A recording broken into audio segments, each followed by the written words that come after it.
Good morning everyone. Welcome back to the NPTEL online certification course Tribal Studies in India Interdisciplinary Perspectives and Approaches.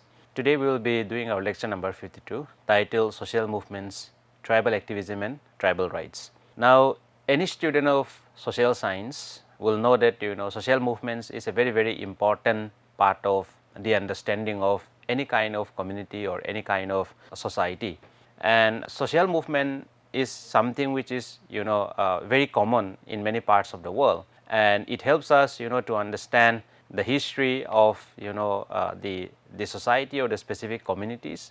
But at the same time, it is also important to understand that social movements have also contributed significantly towards bringing about change, or even at times resisting change. Now social movements, as you know, is a very broad concept. It's a very broad category where many at times it's very difficult to clearly give a singular definition of what is social movements. So there can be movements pertaining to cultural movements, there can be movements which are very political. At the same time, there can be movements which are very religious in nature, movements which are very secular in nature, movements related to specific groups like women, scheduled castes, scheduled tribes, OBCs, farmers and peasants, and likewise there can be a lot of movements like anti-war movements, peace movements, environmental movements, so on and so forth. So therefore the first thing that I wanted all of us to understand is that the definition of social movement is something which is very difficult, in a sense that there is no single definition of social movements, and within social movements there can be a lot of movements or movements that can be categorized or clubbed within the broader definition of social movements. Now, but one important thing about social movements is that, like I said, it helps us to understand the history of a community, the history of a nation. Now the world today it emerged out of many movements. Many of the rights, for instance, that we have as a citizen of this country are primarily because of some kind of movements, mobilizations that have happened in the past. For example, the right to information. The right to information is a very powerful right today, but it did not come out of vacuum. It was framed as a law after a concerted mobilization, particularly in the state of Rajasthan. Now likewise, many of the rights that we enjoy as citizens today are not given to us. People have actually fought for it. People have actually demand for that kind of rights. Likewise, today, for example, for many of us who are employed in a government sector, or in the idea of this 8 hours working day, people used to work from morning till late evening. So there was no clear idea of how long people should work. Now today the basic idea is that a human being who is employed in the formal sector should mostly work for 8 hours a day. Now that idea of 8 hours, working 8 hours a day, was not given to the workers. It was demanded by the workers, after which, after a prolonged struggle, then people get this recognition of these kind of rights. So therefore, in the context of tribal communities also, today tribals are in the last few lectures also we have talked about it, that they have received, or they are granted several special constitutional rights and provisions, but these rights and provisions are not given to them. There were a lot of struggles, there is a lot of histories behind those kind of rights. So therefore it is important to really understand the contribution, the role of social movements, not only in the context of tribes, but in the context of the larger nation, or even in the context of the larger global society. So there is this very common definition that is given on social movement, which is that it refers to a collective organized initiative involving a significant group of individuals aiming to promote or resist change in society, politics, economy, or culture. Now there are certain things which are important in this definition that mostly characterize what a social movement is. One is that a social movement is a collective. Now in the last 3-4 years, we have seen farmers movement in India, for example, farmers who sat in the borders in Delhi. So therefore farmers movement cannot be led by a single individual. Farmers movement cannot be a movement if it is only one individual who is sitting in the border in Delhi, right. So there has to be a group of people coming together with some kind of shared agenda or shared objective. So therefore in that sense it is an organized initiative, in a sense that certain groups of people, certain group of people decided to come together and organize themselves. So sometimes the organization can take a very formal setup, in a sense that there is a clear hierarchy, who is the leader, who is the spokesperson, or who is who, what kind of roles its individuals or its collectives are going to play. But at times it can also be very informal, in a sense that it is very unclear who is the leader. Sometimes it is very unclear which direction the movement will take, in a sense that will they continue protesting, will they continue sit in demonstration, what kind of strategies the movement will employ. It also varies whether it is a formally organized social movement or it is an informally organized social movement. But the important thing is that social movement, one is a collective, second is it is an organized initiative.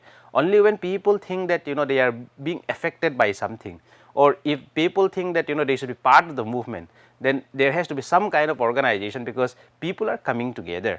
Now, so like I said, it cannot be by one individual, right? Only one person cannot start a social movement. Maybe one person can start a social movement, but for the social movement to survive without any kind of collective support, the social movement, before it actually emerges as a strong political force, it will die down. Many a times we think that movements aim to promote or resist change, right? But many a times you will see that some social movements resist change. Some social movement emerge because they don't want external change, or they wanted to remain things as it is. But there are many movements which demand or promote some kind of change. Maybe change in terms of change in terms of their culture, change in terms of their political status, change in terms of laws, legislations, or anything associated with some kind of change that will result in the society. So in India, we have seen a lot of social movements, in a sense that much like I said, much of the rights that we have today as a citizen, many of these rights are associated with social movement.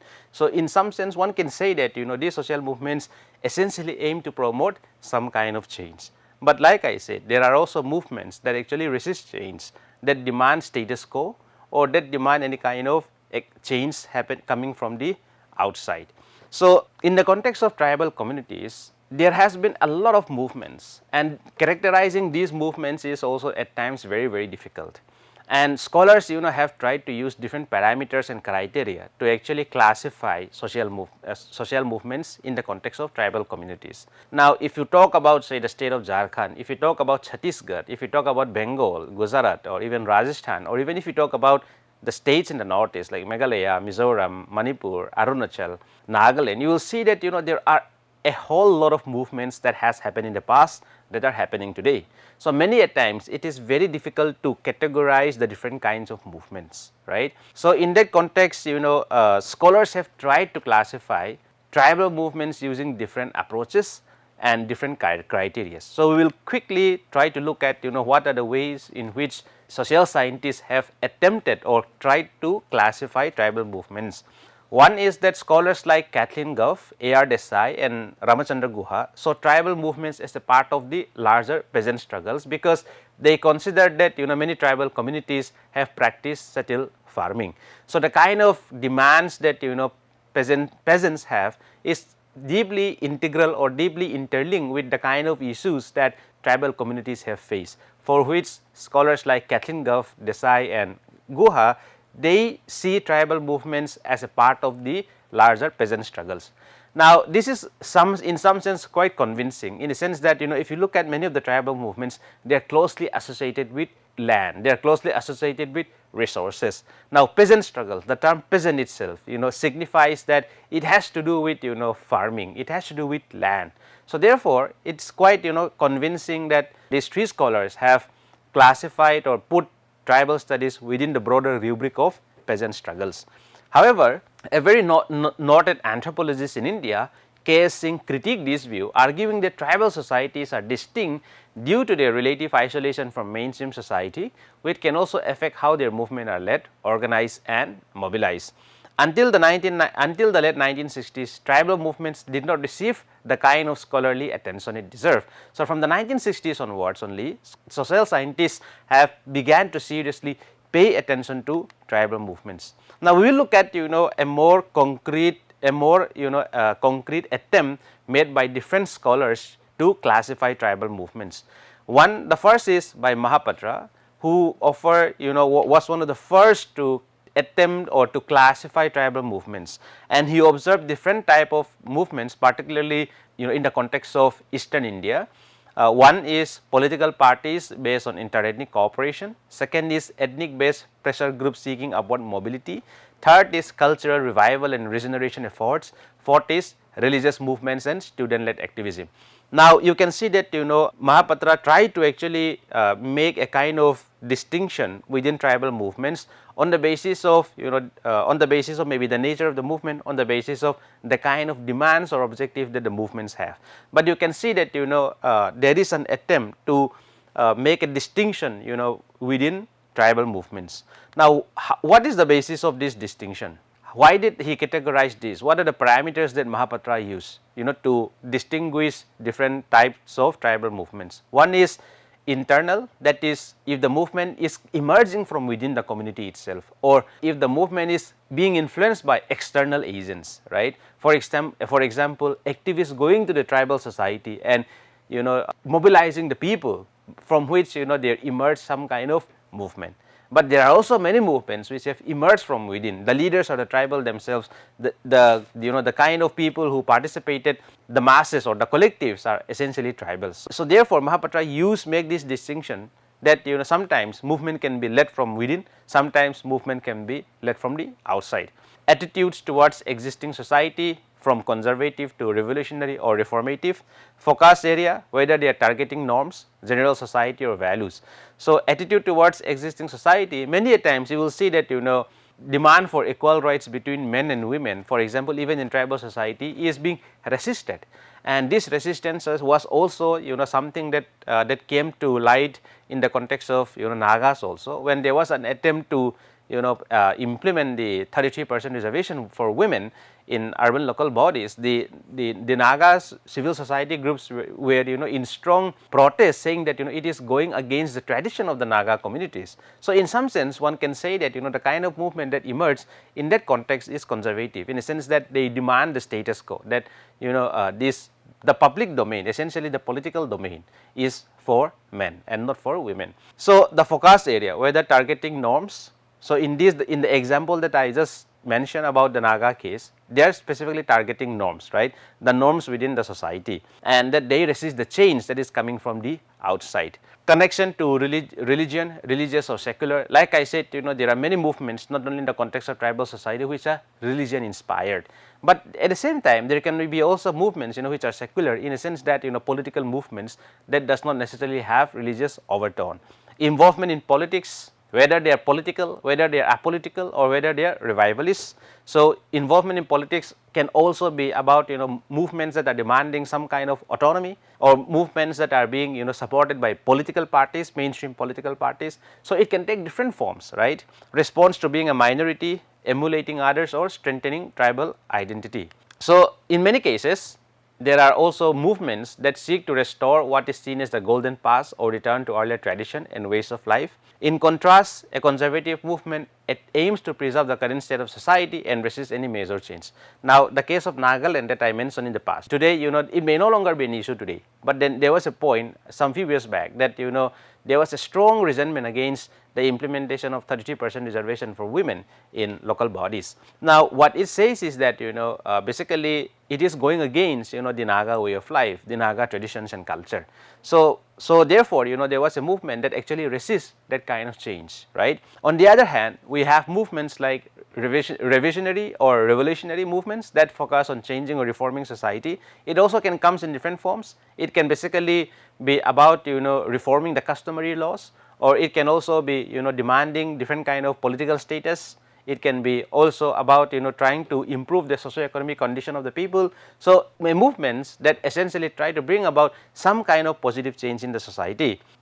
Most of the time these movements attempt to improve or purify cultural social practices by removing what are considered harmful, outdated or negative customs, beliefs or institutions.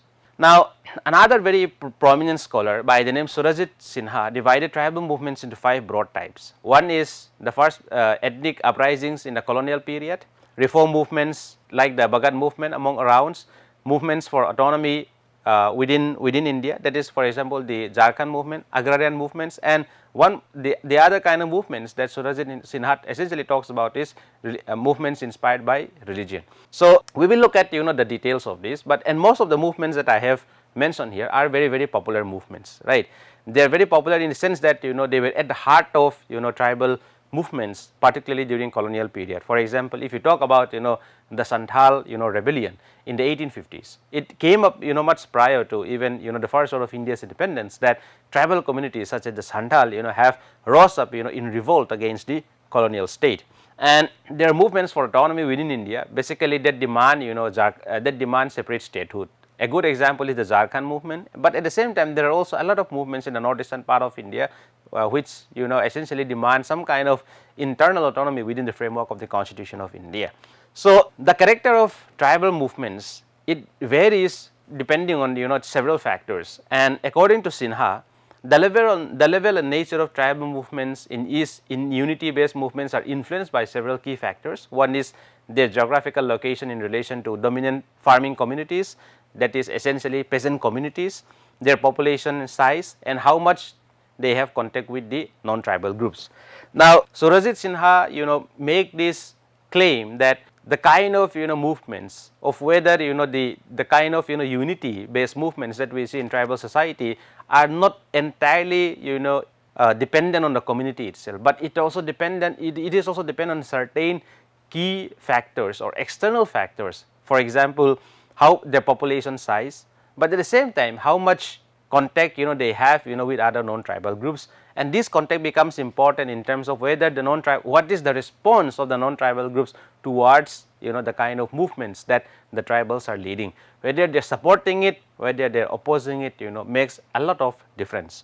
In eastern and central India, tribal communities often live in close contact with caste Hindu population. As a result, their movements generally remain within the framework of the Indian Union by demanding internal autonomy. So the cultural contact between tribal and non-tribal communities also played a very important role in terms of influencing the tribal way of life. Many a times the outlook of the community may also change, not only in the context of tribal society, but when any kind of community, when any kind of community comes into contact with any other kind of community, one indirectly or directly, consciously or unconsciously gets influenced. And in that kind of context, even in the context of tribal communities in eastern and central India, there has been a lot of connections, a lot of cultural exchanges that happen between the tribal and non-tribal communities, and this has shaped the outlook of the tribal communities living there.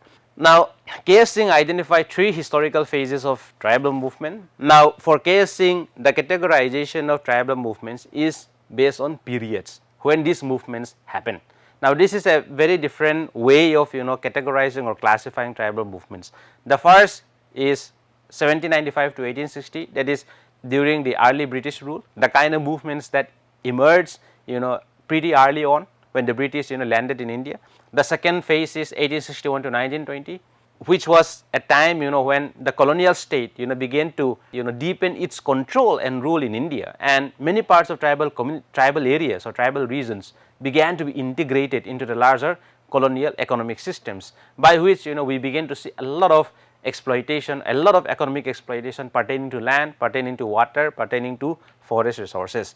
The third movement that K.S. Singh talks about is the movement from 1921 to 1947, that is tribal participation in the larger freedom struggle, and also many other local movements that were happening outside of the freedom struggle. Now, coming to the post-colonial period, he identified or he classified tribal movements into agrarian, cultural, political and Sanskritization. Now, this categorization is also very close to the categorization that we have discussed by, say for example, by Mahapatra, where classify different kinds of movements, and in that classification also follows more or less what K.S. Singh was doing. But a very important part of what the way in which K.S. Singh classified tribal movements is in terms of periods, that he used certain periods to classify the movements. So another scholar, Dubey, identified 4 types of tribal movements in the northeast. Specifically, we are coming to the northeastern part of India: religious and social reform movements, movements demanding separate state, insurgencies and armed struggles, movements for cultural rights. Now, this is also very similar to the kind of movements that we just discussed in the context of in the context of mainland India. Now, some differences can be there, but more or less the movements are either inspired by religion, the movement are either inspired by demand for political autonomy, the movement sometimes can be very violent, some movements are very non-violent, very peaceful. So, it depends. So, according to that, Dubé categorized the different kind of movements that have emerged in the context of northeastern part of India. So, he pointed out that in the northeastern part of India, tribes are different, or the movements are different due to their proximity to international borders, cultural ties with neighboring countries, and greater political autonomy, except in states like Assam and Tripura.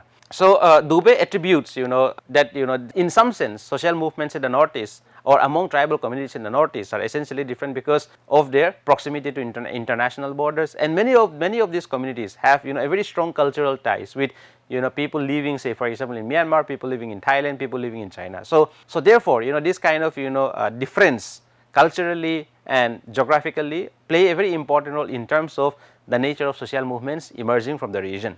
Now, shifting the focus away from what we have discussed, from Ghanshyam Shah made a very important or attempted to classify tribal movements. Again, one is movements which are based on culture and religion, which he called ethnic identity or ethnic movements, movements that essentially focus on land and forest rights, environmental movements, displacement and rehabilitation, political demands. So, we will try to come to the specifics of this movement, and then we will try to see how these movements have played an important role in the organization or in organizing tribal life, and also in terms of to understand the contemporary tribal realities or to understand the contemporary context of tribal society. It is important to go back to these social movements. And so, in the context of colonial India, it is impossible to discuss all of the tribal movements in India, but then there are common base in which one can actually identify the nature of movements, why this movement emerged.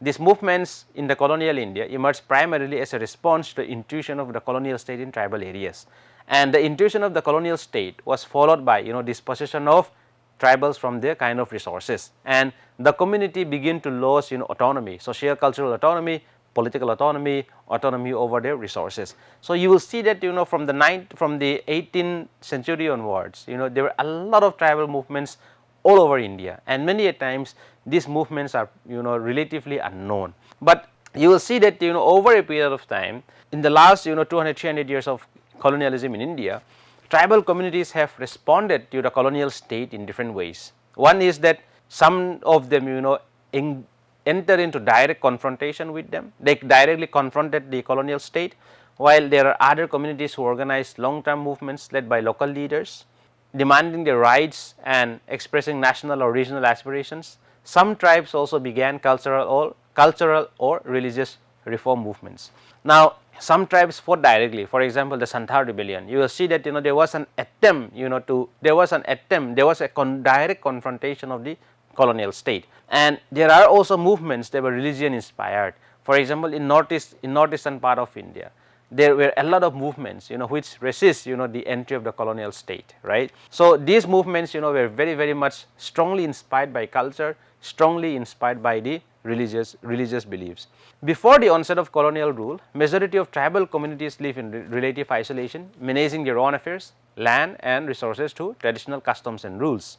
And tribes had a certain level of autonomy in their territories, whether it is a big autonomy or a small territory, that does not matter, but the point is that there was some level of autonomy that the communities enjoy, despite that they may be in contact with the larger outside world. So, scholars like Surajit Sinha therefore consider tribes as part of the little tradition, while Henri Beattie, a very noted sociologist, believed they were outside of the state systems and were not socially excluded. So, there were scholars who keeps on saying that tribes lives in isolation, they were not in contact with the outside world, but scholars like Henri Beattie make a counter argument saying that maybe to some extent they were outside of the state system, in a sense that they were not entirely ruled by any kind of kings, any kind of under the influence of any kind of monarchs, but they were not socially excluded. They have been always in close contact, or some kind of cultural context, socio-cultural context was always there between tribals and the non-tribals. So, Henri Beattie counter argue this kind of assumption that every tribal communities in India lives in geographical isolation. Now, however, there is no doubt that many communities live in isolation, and this isolation also depends on the vantage point from which you are thinking. So, in a sense that this isolation can be in terms of the geography, this isolation can be in terms of culture, in terms of politics. But then irrespective of this, it was the British that incorporated the tribal areas into the colonial state system through coercion, primarily by war and conquest. And after the annexation of tribal territories, the colonial state introduced new laws and administrative systems that ignored tribal traditions, and the outcome of this is that the community gradually began to lose access to their own land and forest. So, they themselves become an outsider, they themselves began to lose any kind of dignity, any kind of self-respect, any kind of autonomy, whether it is socio-cultural autonomy or whether it is political autonomy or whether it is autonomy in relation to resources. So, the entry of the colonial state marks a very, very important turning point in the history of tribes, and from this period onwards you will see that there has been incessant dispossession of tribal communities, and this incessant dispossession of tribal communities from resources also means that the community is gradually losing their socio-cultural and political autonomy. Scholars like Sharma and Khaka explain that land dispossession under British rule was driven by several factors. This included the introduction of private land ownership, landlordism and expanding markets.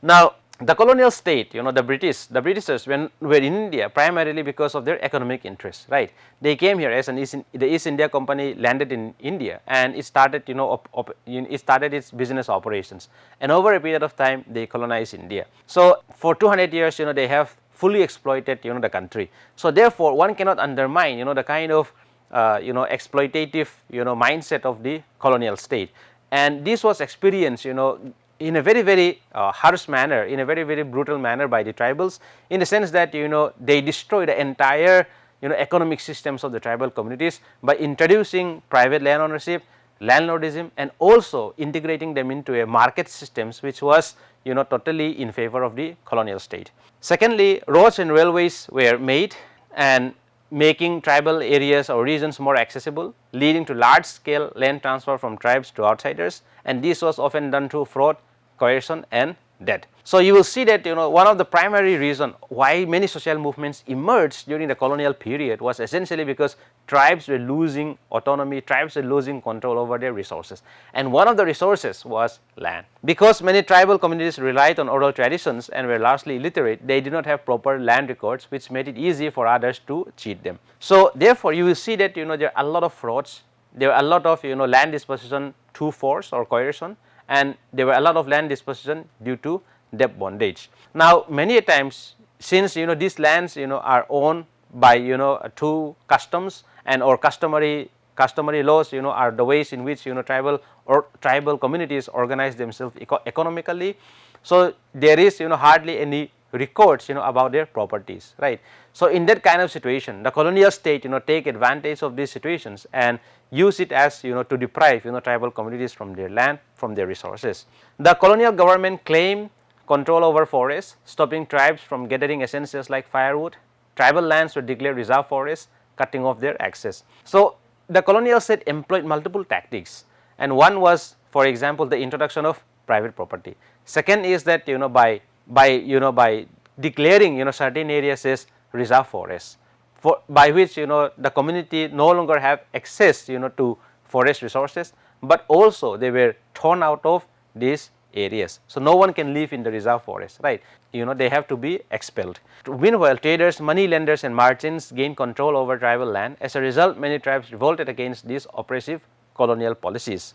And during the 200 years of British rule, Raghavaya, for instance, listed about 70 major tribal uprisings, and these tribal uprisings may be very, very localized. These tribal uprisings will have far-reaching impact across states, across borders, but one can see that the exploitative nature of the colonial state was one of the primary reasons as to why we see a lot of social movements during the colonial period. Stephen Henningham observed that tribal communities in areas like present-day Jharkhand, Chhattisgarh, Odisha and Bengal resisted British rule, often facing harsh consequences. And these uprisings took many forms. Sometimes they were directed at landlords or money lenders, and other times directly at the British. So, within Indian society also, they were the introduction of say zamindari system resulted into the creation, into the emergence of landlords, and there were also money lenders who were very exploitative. So, many a times tribal movements, tribal uprisings were directed against these kind of landlords and money lenders, and many a times also they were directly confronting the British themselves. However, due to British policies that separated tribal areas from the rest of the country, different tribes had different experiences. Now, it is not that all of the tribal communities in India face similar kinds of exploitation. It is not that all of the tribal communities in India face different similar kinds of hardships. The northeastern context can be very different. The central Indian context can be very different. The south Indian context can be very different. So, therefore, the kind of responses, the kind of movements that emerge also have local specificities, in a sense that it depends on the way the nature of the colonial state, how it operates there, and the kind of exploitation that the communities face. For instance, central Indian tribes were brought under British control early, while northeastern tribes experienced it later. Central Indian tribes like Orawan, Malpaharia, Santhal, Bhil and Munda revolted as early as the late 1700s. Now, you will see that the first impact of the colonial state was felt particularly in the central Indian states and by the central Indian tribes. And when it comes to tribal communities in the northeastern India, many of them were integrated at different points of time in history. For example, Mizoram today, the Lusai or the Mizos were integrated into the colonial state only in 1898, and it took more than 100 years to fully suppress the Mizos. Now, by this time you will see that there were a lot of tribal communities who have already led different kind of movements or agitations against the British. Now, in that kind of scenario, you will see that one cannot compare the experience of tribal communities like Orawan or the Santals with the Nagas or the Mizos or the Khasis, because they experience the colonial state very differently. And a very important example or a very important uprising that is still being talked about, that is being widely studied, was the Santhal uprising. The Santals were an Adivasi community mainly residing in the Rajmahal hills of present day Jharkhand, West Bengal and Odisha, and the East India Company encouraged the settlement of Santals in the Rajmahal hills to reclaim forest land for cultivation and to generate revenue. Initially, the community cooperated and they cleared the lands for cultivation, but over a period of time they began to be exploited. One is that the traditional land rights of the communities were systematically eroded by the introduction of zamindari and money lending systems, which led to land dispossession. And local landlords, traders and money lenders, often referred by the community by the Santhal as Dikus, exploited the tribal population by charging exorbitant interest and forcibly taking over land when debts could not be repaid. Now, the sense of exploitation that tribal communities face resulted into suspicion about the outsiders, whom the tribal communities referred to them as the Dikus. Now, it was this experience of exploitation at the hands of their own Britons that they were very suspicious about the intention of Indians themselves, in a sense that the tribal communities such as Santals did not experience economic exploitation only from the British. They also experienced economic exploitation from their Britons themselves, by which there was a lot of resentment against any outsiders. So, on June 1885, under the leadership of Siro and Kanhu Murmu, Santals attacked British officers, police stations, railways and postal lines. Now, the Santhal rebellion is one of the most known rebellion in the history of colonial India, and this rebellion have changed or impact the course of Santhal history, basically what was to come in the future. Though unsuccessful militarily, the rebellion was a powerful expression of tribal resistance against colonial rule and socio-economic exploitation. The British have to take cognizance of these grievances of the exploitation faced by the Santals, and later on it resulted in the creation of the Santhal Pargana administrative division in 1856 to provide some protection to tribal land. Now, if you trace back the history of this resistance and what today is Jharkhand, you will see that it goes back to 1850s when two tribals, Sido and Kanhu Murmu, mobilized the Santhal communities and led the Santhal rebellion. So, in the context of the northeastern India, a scholar by Varghese, outlined 4 different phases of of British involvement in the northeastern part of India. The first phase he called the indirect control, that is 1839 to 1846, the internal control and military action 1847 to 1850, a phase of non-interference 1851 to 1861, and then direct governance and integration into British India. Now, this phase is also an attempt to look at the different ways in which the colonial state engaged with the tribes. Now, the Britishers were not very keen to set their footprint in the tribal areas in the northeastern part of India, because they did not see any kind of economic incentive to rule and govern. But then the invention of or the discovery of tea, rubber in Assam and oil in Assam in particular have compelled the British to integrate and annex Assam, and that annexation brought them into closer contact with the tribal communities such as Arunachal Pradesh, Nagaland, Mizoram, Meghalaya. And over a period of time, the colonial state have deployed different strategies, and these different strategies become the basis in which Varghese have outlined how the British have engaged with the tribal communities in the northeast. So, like I said, there was no real attempt by the colonial state for a long period of time to directly control and annex tribal territories. So, for instance, Varghese says that 1839 to 1856 it was essentially indirect control, that the British did not want to directly control and rule over these tribes. Secondly, since there was a lot of resistance, there was a lot of attacks on the colonial plantations, particularly in the foothill areas by the Nagas and the Mizos, for instance. So, there was military action in the form of punitive military expeditions were undertaken by the colonial state. And we have also the phase of non-interference. There was also a period of relative calm where both sides were not interfering. But after 1860s, you will see that there was a lot of violent encounters between the tribes and the British, which eventually led to the annexation of many of the tribal regions in the northeastern part of India today. In the northeastern region, tribal resistance started with local uprisings against British taxation. Tribes like the Khasi, the Naga, Abor, Kuki and Lushai, they fiercely resisted the British military campaigns between 1830s and the early 1900s.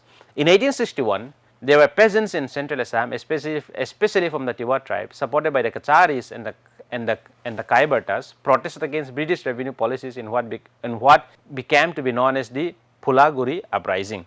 Now, in many parts of northeastern India, while they may not experience the kind of economic exploitation faced by many tribal communities in central India, but there was no doubt that there was a lot of resentment against the expansion of the colonial state in their region. So, these movements resulted into some kind of political consciousness among the communities themselves, and we have seen that in the context of the Nagas, which began to establish Naga Club in 1918, and this became more radical with the creation of Naga National Council in 1946, which demanded political autonomy. So, through this lecture we have covered quite a vast terrain, because like I said social movement constitute a lot of things within it, a lot of typologies within it.